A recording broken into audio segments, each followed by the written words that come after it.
কালি পুলিচৰ গুলিত এজন কাৰ্বি যুৱকৰ মৃত্যু হৈছে আৰু একাংশ কাৰ্বি লোকে দোকান জুই জ্বলাই দিওঁতে দোকানৰ ভিতৰত এজন যুৱক আছিলে। তেওঁ দিব্যাংগ আছিলে আৰু ভৰিখন্দি খোজ কাঢ়িব নোৱাৰিছিলে। তেওঁ ওলাই আহিব নোৱাৰিলে আৰু ফলত তেওঁ জীৱনতে অগ্নিদগ্ধ হয়।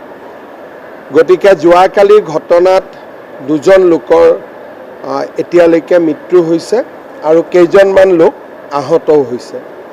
আজি ৰাতিপুৱাৰ পৰা পৰিৱেশ যথেষ্ট শান্তিপূৰ্ণ। তাতে আমাৰ ডিজিপিও আছে, এডিশ্যনেল চিফ ছেক্ৰেটাৰীও আছে।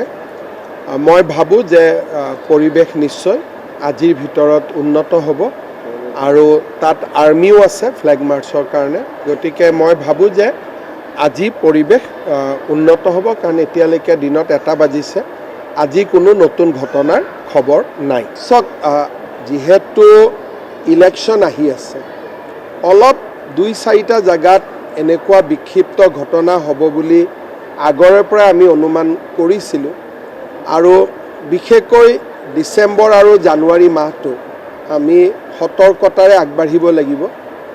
ইয়াত আৰু তৃতীয় পক্ষ, চতুৰ্থ পক্ষ এইবিলাক মই ক'ব খোজা নাই, কিন্তু এটাই কথা যে কোনেও শান্তিপূৰ্ণ আন্দোলনৰ কথা বেলেগ, হিংসাৰ জৰিয়তে সমস্যাৰ সমাধান নহয়। খেৰণীত কাৰ্বি ৰাইজে যিটো দাবী কৰিছে, একাংশ কাৰ্বি ৰাইজে, যে VGR PGRত থকা মানুহখিনিক উচ্ছেদ কৰি দিয়ক। গুৱাহাটী উচ্চ ন্যায়ালয়ৰ স্থগিতাদেশ আছে। কোৰ্টক বাদ দিটো কোনেও কাম কৰিব নোৱাৰে। যদি মই কিবা এটা কৰিব যাওঁ, মোৰ ওপৰতে কণ্টেম্প অফ কোৰ্ট হ'ব। দ্বিতীয়তে, যিখিনি মানুহ তাত বহি আছে তেওঁলোকৰ অধিকাৰ কি, এই বিষয়েও কোৰ্টত আলোচনা হ'ব। আনকি আমি ফৰেষ্টৰ পৰা যিমানবোৰ আজিলৈকে এভিকশ্যন কৰিছোঁ, হাইকোৰ্ট, সুপ্ৰিম কোৰ্ট 2-3বাৰকৈ কেছ খেলাৰ পিছতহে, কোৰ্টে হাঁ বুলি কোৱাৰ পিছতহে আমি এভিকশ্যন কৰিছোঁ।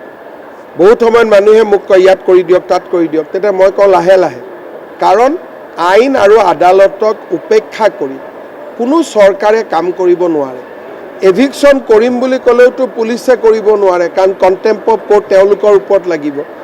এই কথাখিনি কিয় বুজি পোৱা নাই বা বুজাৰ চেষ্টা হোৱা নাই, সেই বিষয়ে মই অপাৰক ক'বৰ কাৰণে।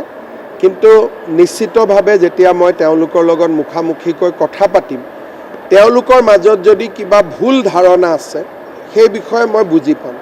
কিন্তু এতিয়ালৈকে সাধাৰণতে কোৰ্টৰ অৰ্ডাৰ থাকিলে বাকী মানুহবিলাকে জবৰদস্তি নকৰে। এই যোৱা 2 দিনত হোৱা ঘটনাটো আমি চাব লাগিব, কিন্তু এতিয়া পৰিস্থিতি শান্তি হওক, তাৰ পিছত বিষয়টো সম্পৰ্কে আমি পৰীক্ষা কৰিম।